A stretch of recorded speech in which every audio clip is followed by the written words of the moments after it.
And tonight on The Story, we begin outside Harmony Academy, a recovery high school in Lake Oswego.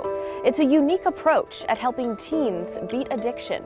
When you come into a school and everyone's wanting the same thing, it feels different than if you were walking into a big high school where everybody is judgmental and doesn't know what substance use can look like. Plans to build more schools like this one have been blindsided by state budget decisions, and it's our big story tonight.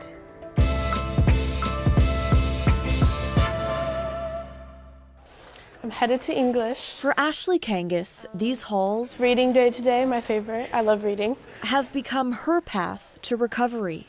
Yes, I've reached 18 months clean and sober. When Ashley first enrolled in this Lake Oswego school, she was 16 years old and a sophomore, fighting a methamphetamine addiction.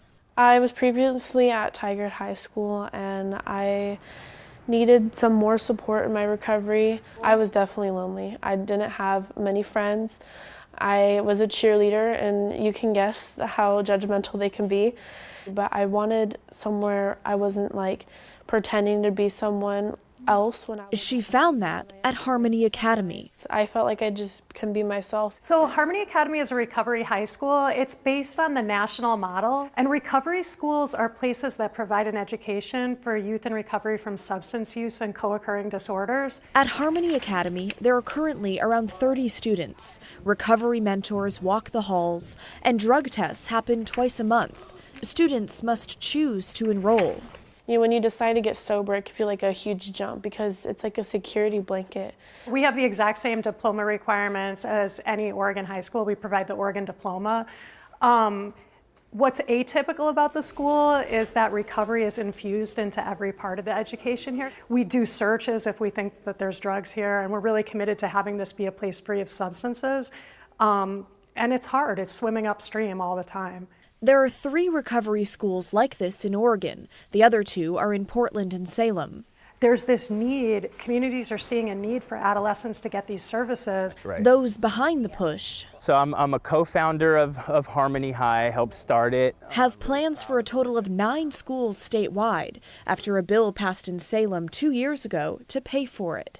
Pretty much 3 every biennium, but right now there's not funding in the state's budget to open up the next 3 schools. In Governor Tina Kotek's recently proposed budget, she included funding for just 1 more school. It's not fair to pull the plug at the last minute. Tony Vesna and his team now working with lawmakers to create a bill that would put $8 million back into the state's budget for recovery schools. There's a lot of communities that have put in a lot of work to make sure they can make application for these next 3 schools to open. Like Mike Dyer in Lane County. It was disappointing. I mean, it really was disappointing because this, there's a lot of energy behind this. His team has already applied for state money to open a recovery high school in Eugene. We're just concerned that if we don't receive the grant this time, it's uncertain as to when the state will again be sending out grant applications for recovery high schools.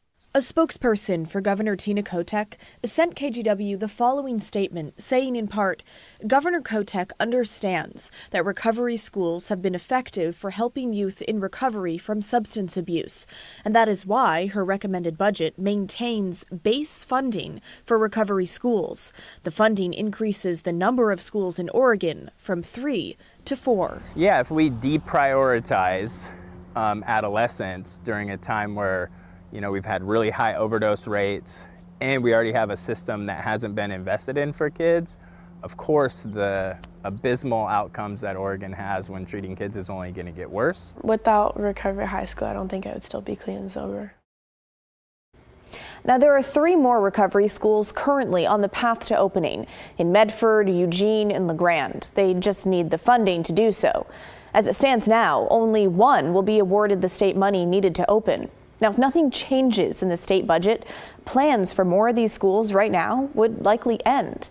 But let's talk about funding. We're told each school costs about $1 million to run per year.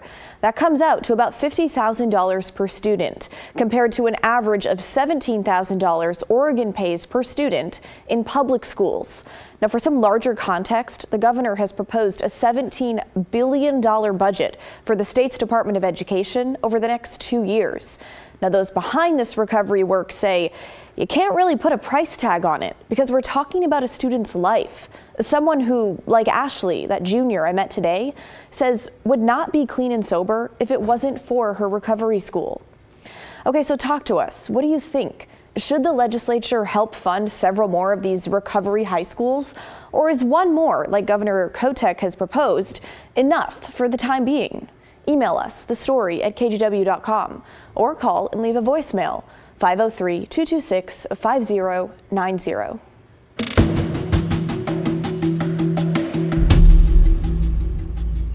Well, turning now to an update on our Tainted Water series, looking at groundwater contamination in Morrow and Umatilla counties in eastern Oregon.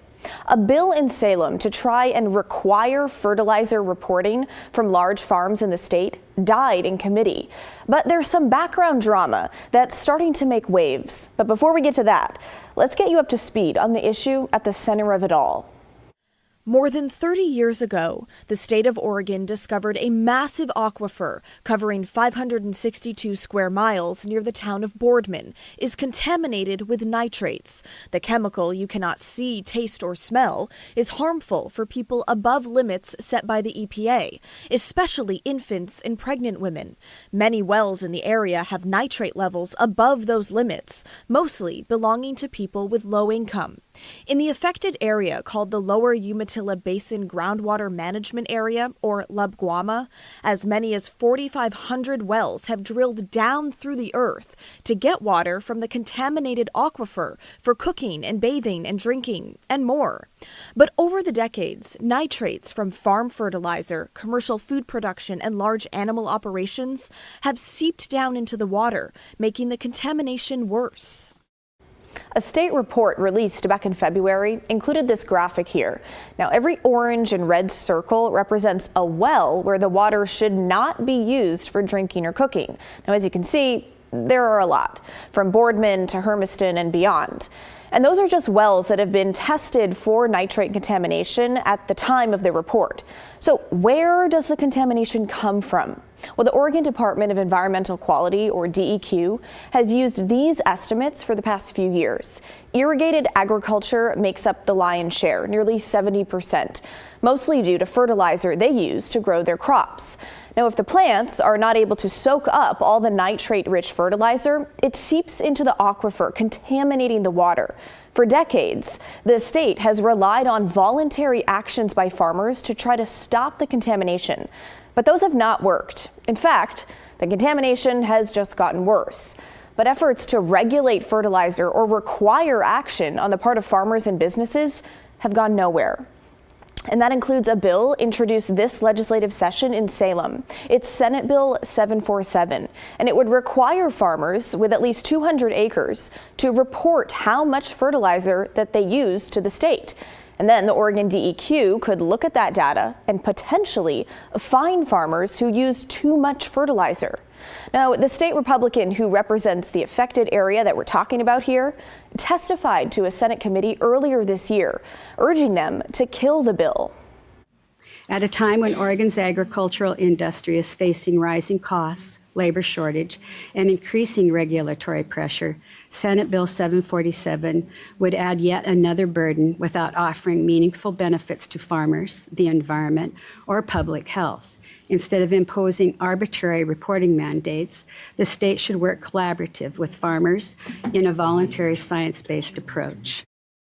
So Representative Levy wants voluntary efforts, which, as we've reported, simply don't work and haven't for decades. She also testified that suggesting over-application of fertilizer is widespread is inaccurate and unfair. Now, in the end, the bill died in that committee. But that's not quite the end of this story. Recent reporting by the Oregon Capitol Chronicle is absolutely worth your time. Okay, so the article was written by Alex Baumhard and published Monday morning. Representative Levy's opposition to the bill did not include any mention of her family business, which would have been affected if the bill passed. In fact, according to the Capitol Chronicle, 1 month after her testimony on the bill, the Oregon DEQ sent one of her farms this pre-enforcement notice saying they over-applied fertilizer on cornfields 2 years ago, polluting the groundwater below. Now, it's important to note that Representative Levy does report her family's businesses to the state's Ethics Commission at the beginning of each session.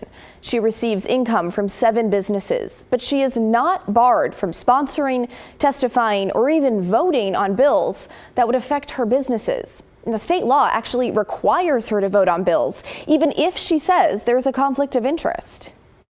Her response to me was more or less like, I'm following the law, which is I'm required to vote. I declare a conflict of interest if I'm going to vote. And to her perception of the whole situation, she's not independently materially benefiting or being damaged by these bills. That being said, I think you can make a compelling argument that, if your family's business was repeatedly fined for over-applying fertilizer and you spoke out against a bill that would require that fertilizer application being reported to the state, getting that bill defeated helps the family business. You're not getting fined for this stuff and you're not being monitored and regulated for it in the same way.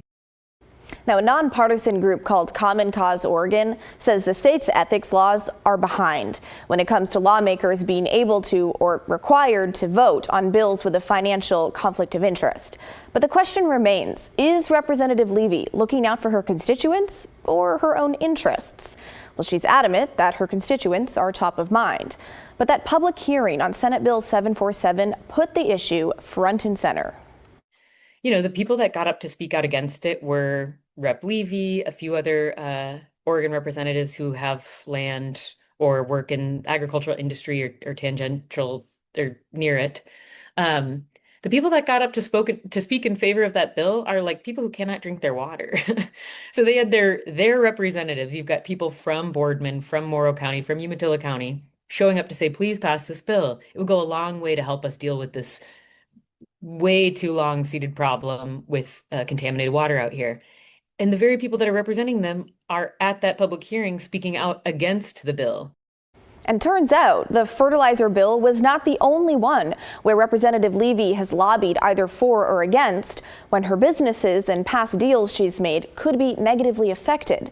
Now, that includes a bill regarding a power usage by data centers. And not long ago, one of Representative Levy's family businesses sold Amazon more than 100 acres of land for nearly $3.7 million, where the company is building a new data center. If you want to read more about that, as well as current efforts to modernize Oregon's ethics laws, you'll want to read Alex's full article. You can find it right now on OregonCapitolChronicle.com. How we all doing today? We all feeling good out here? No matter what side we on, get that out my face, dude. Don't be doing that, put that on my face, black man. So anyways. Okay, well, that was a wild press conference this morning in East Portland. It was organized by a group trying to call on Portland City Council to reverse its decision to send nearly $2 million earmarked for Portland police to the Parks Department instead. The gathering was interrupted by a group of counter-protesters. The organizers say Portland City Councilor Dan Ryan was planning to attend to support their side, but he backed out for council business. Late last week, he joined me here live on the show, calling this budget vote reckless. Today, he missed out on a press conference turned shouting match. And at a time when we could use more policing in these 6 neighborhoods of Powellhurst, Hazelwood, Mills End, Centennial. $308 million. You have $308 million. You don't need $2 million. At a time when we need more policing, she turned her back at District 1 at the first opportunity that she had to serve. Right here. Okay, well, it didn't get much better from there. Some people in the crowd want more money for police. They say they want to see the police bureau fully staffed. And they supported Mayor Keith Wilson's proposal to increase funding for police under next year's budget. Others there supported the 7 city councilors who voted to send $2 million of that increase to Portland Parks, where Mayor Wilson proposed to cut $7 million. This guy, it's your fake neighborhood association, dude. Didn't you run for city council? It doesn't matter. We're here to support our city council. That lie? That wanted to fund the police from the mayor's budget? Why did you get up here and talk? This isn't my press conference. But you are a fake neighborhood association.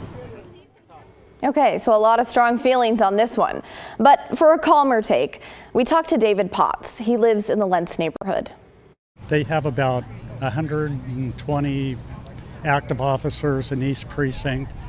Ideal number for the size of the city would be 150 to 200, and they're going to lose police officers if they cut the budget. Now, we also heard from Portland City Councilor Candace Avalos today.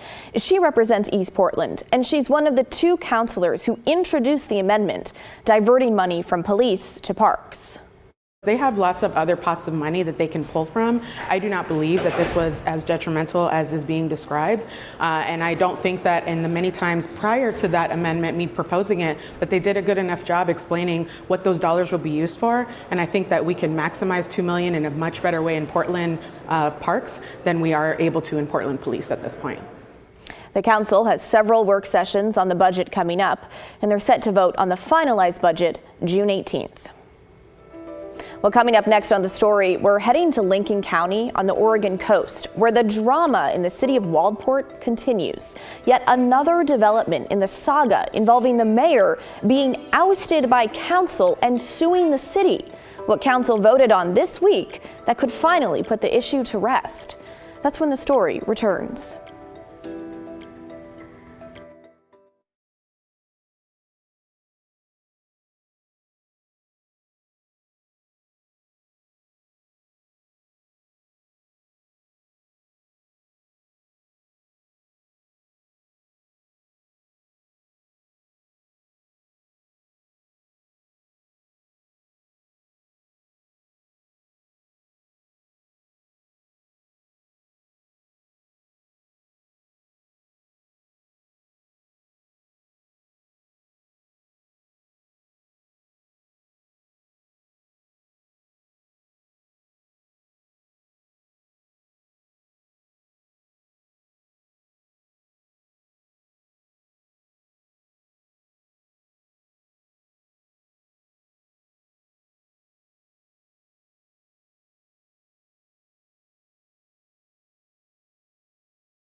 Well, sudden resolution to the small-town political drama playing out on the Oregon coast. Just about 2 months after the Walport City Council voted their own mayor out of office, they've now voted her back in. And take a look. This was a scene back in April when the mayor, Heidi Lambert, was escorted out of City Council by the Lincoln County Sheriff's Office. A week before this, City Council unanimously voted her out of office. But she came to the council meeting anyway and took her seat to lead the meeting. Lambert was charged with disorderly conduct. That charge was dropped earlier this month. Now, the whole thing stemmed from a situation with two city staffers. Mayor Lambert wanted letters sent to her. The staffers said it was protocol to send them to the city manager, even if they were complaints about him. The mayor was accused of unlawfully ordering city staff around, and that's when council ousted her. So she sued and was temporarily reinstated by a judge earlier this month while the court case plays out. But it seems that the city decided they don't want to fight that court battle and voted Lambert back in yesterday. I think that they didn't have a strong case. And I think that it took some attorneys to tell them that they had not been wisely counseled and what they were doing wasn't right. And I also think that the expense of attorney fees is something that our city really can't afford, especially over something that they were likely to lose. And tonight we're hearing from City Manager Dan Cutter. He tells us the technicalities of the law were used to threaten the city with hundreds of thousands of taxpayer dollars to fight over what boils down to an unlawful direction of city staff by an elected official, the very definition of abuse of power. The council absolutely acted in the city's best interest then and bravely did the same last night, knowing that a small town cannot afford the fight, even when right. Well, coming up next on The Story, we're digging for old in Northeast Oregon. How a discovery made at a courthouse 30 years ago helped to shine a light on a horrific crime in the 1880s that otherwise would have been forgotten to history. That's next when The Story returns.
Well, 30 years ago, a clerk in Oregon's Wallowa County made quite the discovery inside an old safe at the courthouse. A packet of court documents from a trial in the town of Enterprise in the late 1880s. They detailed the massacre of more than 30 Chinese miners along the Snake River, a crime that nobody was held accountable for, despite confessions. And it happened this week in history, 138 years ago. Brian Holmes tells us about one of the deadliest anti-Chinese attacks in the history of the U.S. that was nearly forgotten. At first, they were welcomed. A mid-century labor shortage to build the Transcontinental Railroad and mine for gold meant Chinese immigrants easily found a place in the American West. They worked harder for less, and they didn't want to unionize. That's why the script flipped, and Chinese workers were to blame for white men without jobs. That reversal in sentiments led to America's first significant restriction on immigration, with the Chinese Exclusion Act of 1882, stopping immigration from China for 10 years. States like California and Oregon even banned them from owning land or mining. Which is why, by 1887, Chinese miners already in the West went looking for low-profile places to find gold.